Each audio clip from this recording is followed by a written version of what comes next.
Hello friends, मेरा नाम है नरेश कुमार और आप देख रहे हैं मेरा YouTube channel boiler technical Hindi. दोस्तों, जैसा कि आज का टॉपिक है, जो हमारे बॉयलर में बॉयलर ट्यूब रहती हैं, अगर वो पंचर हो जाती हैं तो हमारे बॉयलर में क्या क्या चेंजिंग आ सकती है या क्या क्या पैरामीटर में चेंजिंग आ सकती है और हम कैसे पता लगाएं कि हमारे बॉयलर में कोई लीकेज हो गई है या कोई ट्यूब पंचर हो गई है, कैसे हमें पता चले।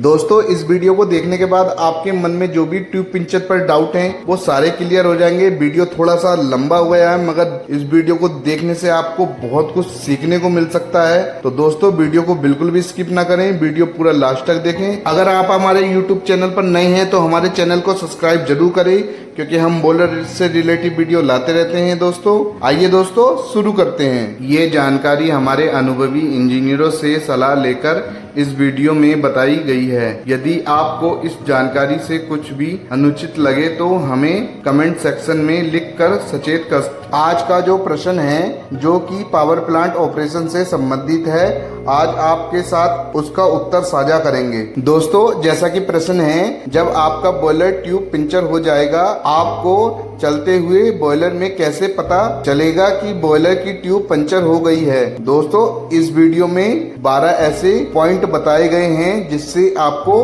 पता चल जाएगा कि हमारे बॉयलर की ट्यूब पंचर हो चुकी है। यदि हमारे बॉयलर की चलते हुए ट्यूब पंचर हो गई है तो हमें निम्नलिखित बातों पर गौर करना चाहिए। नंबर 1 है, जब आप बॉयलर चला रहे होंगे, यदि आप बॉयलर को डीसीएस से चला रहे हो तो आपको पता चलेगा कि आपको डिएटर टैंक को मैकअप वाटर लेने के लिए बार बार चलाना पड़ रहा है, जिससे हमें तुरंत पता चल जाता है कि कहीं ना कहीं हमारे सर्किट में लीकेज आ गई है। इसका मुख्य कारण यह भी है कि या तो हमारे सर्किट में कहीं गैसकेट फटी है या फिर कहीं से बॉयलर की ट्यूब लीकेज हो गई है, जैसे वाटर वाल panel, economiser tube, super heater tube. Number 2 है, जब बॉयलर डीसीएस से बॉयलर चला रहे होंगे तो हमें पता चलेगा कि जो हमारे बॉयलर की स्टीम जनरेशन कैपेसिटी है वो कम हो गई है और जो हम फीड वाटर बॉयलर में भेज रहे हैं वो भी बढ़ गया है। आप डीसीएस मॉनिटर पर देख सकते हो कि आपका स्टीम फ्लो कम हो गया है, लेकिन आपका फीड बढ़ गया है। इससे भी आप वाटर फ्लो बढ़ा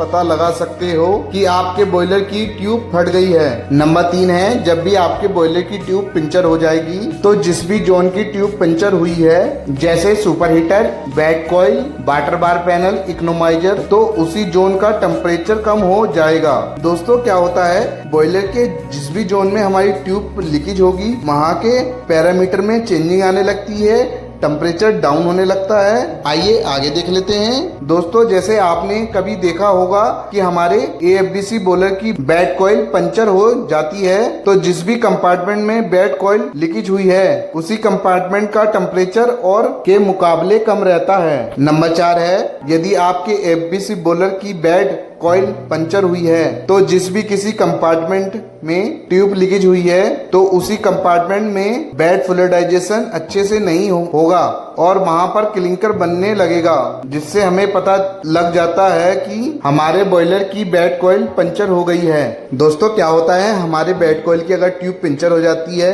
तो वहां पे फ्लूइडाइजेशन सही से नहीं होगा और क्लिंकर बनने लगेगा। नंबर 5 है, जब कभी भी बॉयलर के किसी भी जोन की ट्यूब पंचर हुई होगी तो उसी जोन के फ्लो गैस टेम्परेचर में गिरावट आने लगेगी। आप इसका अनुमान बॉयलर लॉग बुक से लगा सकते हो।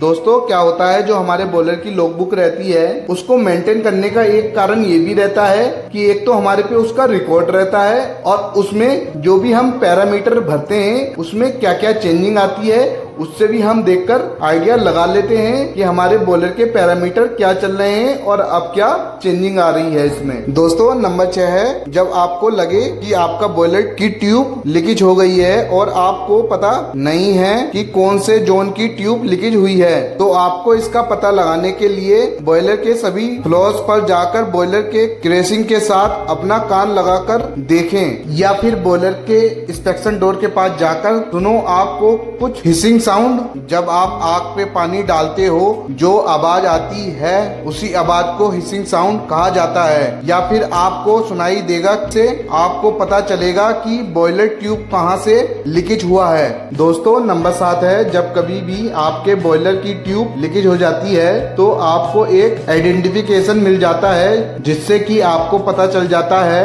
कि आपके बॉयलर की ट्यूब पंचर हुई है, जिससे बॉयलर से निकलने वाली फ्लू गैस है उसका कलर चेंज हो जाएगा। जैसे नॉर्मल ऑपरेशन में जो धुआं का रंग सफेद होता है उसकी जगह पर ट्यूब लीकेज हो जाता है तो धुएं का रंग काला हो जाता है, जो कि हमें दर्शाता है कि फर्नेस के अंदर ईंधन सही से नहीं जल पा रहा है। क्योंकि जब ट्यूब लीकेज हो जाता है, क्योंकि ट्यूब लीकेज होने के कारण फर्नेस में पानी जा रहा है और फ्यूल का अच्छे से दहन नहीं हो पा रहा, जिससे कि बॉयलर का धुआं काला निकल रहा है। नंबर 8 है, यदि आपके बॉयलर की ट्यूब लीकेज हो गया है तो जो भी एस डिस्चार्ज हो रहा है वो कम हो जाएगा, क्योंकि एस गीला होने के वजह से एस प्रॉपर नहीं निकल पाता।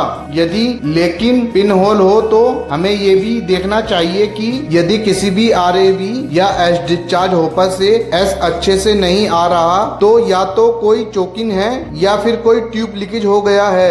यदि ट्यूब फटी है तो बॉयलर के डिफरेंस एस डिस्चार्ज जोन से पानी आने लगता है। दोस्तों क्या होता है, जब हमारे ट्यूब की लीकेज हो जाती है तो हमारी आरएलवी जहाँ से हमारी एस डिस्चार्ज होती है वहां पर एस चोकिंग होने लगती है, क्योंकि उसमें नमी आने लगती है एस में। और दोस्तों जो डिफरेंस एस का डिस्चार्ज होता है वहां पर भी आपको थोड़ा थोड़ा पानी को देखने मिल सकता है। आइए आगे देख लेते हैं। दोस्तों नंबर 9 है, जब भी बॉयलर के अंदर ट्यूब लीकेज होता है तो बॉयलर के अंदर जिस भी भाग में जैसे super heater, economiser, bank zone पानी का रिसाव होने लगता है और जिससे वहां पर एस इकट्ठा होना शुरू हो जाता है, उसमें रुकावट आना शुरू हो जाता है, जिसमें कि आईडी फैन को ज्यादा फोर्स लगाना पड़ता है, जिसमें कि आईडी फैन पर लोड ज्यादा पड़ जाता है। यदि आपको लगे कि आपके बॉयलर का आईडी फैन ज्यादा लोड ले रहा है, या तो आपके बॉयलर में चोकिंग होना शुरू हो गया है या तो वो ट्यूब लीकेज की वजह से है, जो कि मैंने आपको पीछे भी बता दिया था। ये भी एक इंस्पेक्शन पॉइंट हो सकता है। दोस्तों क्या होता है, जब हमारे बॉयलर की ट्यूब लीकेज हो जाती है तो आईडी फैन को भी फोर्स ज्यादा लगाना पड़ता है और आईडी फैन का लोड भी ज्यादा बढ़ जाता है, क्योंकि बॉयलर के अंदर चोकिंग होना स्टार्ट हो जाता है। ये भी एक इंस्पेक्शन पॉइंट होता है। दोस्तों आइए दोस्तों आगे देख लेते हैं। 10 नंबर है दोस्तों, यदि आपके बॉयलर में फर्नेस वाटर बार पैनल की ट्यूब लीकेज हो गई है तो आपको फर्नेस ड्रॉप बहुत ही फ्लैक्चुएशन करने लगेगा, जिससे हमें पता चल जाता है कि फर्नेस वाटर बार पैनल की कोई ट्यूब लीकेज हो गई है। यदि बॉयलर के किसी दूसरे भाग में ट्यूब लीकेज हो जाता है तो वहाँ के फ्लू गैस ड्राफ्ट में भी चेंजिंग आने लगता है। दोस्तों क्या होता है, अगर हमारे फर्नेस वाटर बार पे पैनल में कोई ट्यूब लीकेज हो जाता है तो वहाँ के ड्राफ्ट में बहुत चेंजिंग देखने को आपको मिल सकता है। मतलब उसका जो ड्राफ्ट है वो स्थिर नहीं रहेगा, थोड़ा अप डाउन होता रहेगा। आइए दोस्तों आगे देख लेते हैं। ड्राफ्ट पॉजिटिव की तरफ जाने लगता है, जैसे कि आपका ड्राफ्ट इकोनोमाइजर में -250 mmWc है तो इकोनोमाइजर की कोई ट्यूब लीकेज हो गई है तो वहाँ का ड्राफ्ट तब कम होना शुरू हो जाएगा, जैसे -230 से -200 या -180 से -150 mmWc। जैसे जैसे लीकेज का टाइम बढ़ता चले जाएगा, इससे भी हम बॉयलर ट्यूब के लीकेज का अनुमान लगा सकते हैं। दोस्तों 11 नंबर है, यदि आपके बॉयलर की ट्यूब लीकेज हो गई है तो आप अपने बॉयलर की फ्लू गैस एनालिसिस कर सकते हो, जिससे कि आपको पता लग सकता है कि आपके बॉयलर के अंदर कहीं ट्यूब लीकेज हो गई है।